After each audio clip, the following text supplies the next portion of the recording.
What people don't realize about Star Wars Episode 5, which, by the way, is the greatest movie in the franchise, and if you don't agree with that, we're going to fight about it later, is that this is one of the greatest case studies of all time about the use and misuse of power in negotiation.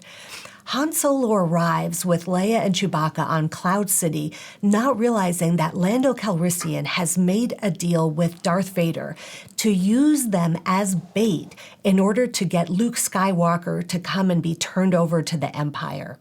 However, what Lando doesn't realize is that Darth Vader already plans to take Han Solo and turn him over to the bounty hunter Boba Fett, and to say that Leia and Chewbacca can never leave Cloud City. This deal is getting worse all the time. So maybe the part about Leia staying on Cloud City, Lando doesn't mind all that much. But then the deal changes again. Vader says, "Load Leia and the Wookiee on my ship." And Lando objects. And Darth Vader says that famous line. "You said they'd be left in the city under my supervision." I am altering the deal. Pray I don't alter it any further. And at that point, Lando thinks this has gone too far. And he gets into the Millennium Falcon, takes Leia and Chewbacca, and joins the rebellion.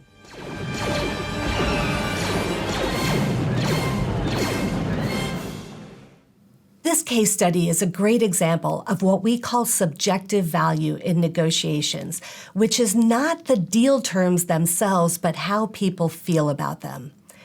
And in this case, Lando was okay with the deal terms that he had. At first, he was glad to have the Empire overlook his illegal mining activities. And he was even okay with his frenemy being turned over. That's what it took. But by the end, he said, my negative feelings about this deal outweigh the value of the instrumental terms that I'm receiving. And there are implications from this case study when you feel like you have high power and low power in a negotiation.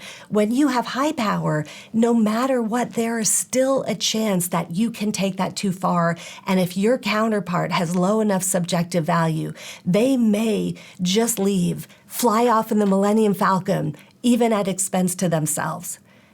And if you have low power in a negotiation, you should realize that there still may be a point when it's better for you to walk away. Thanks so much for listening, and may the 4th be with you.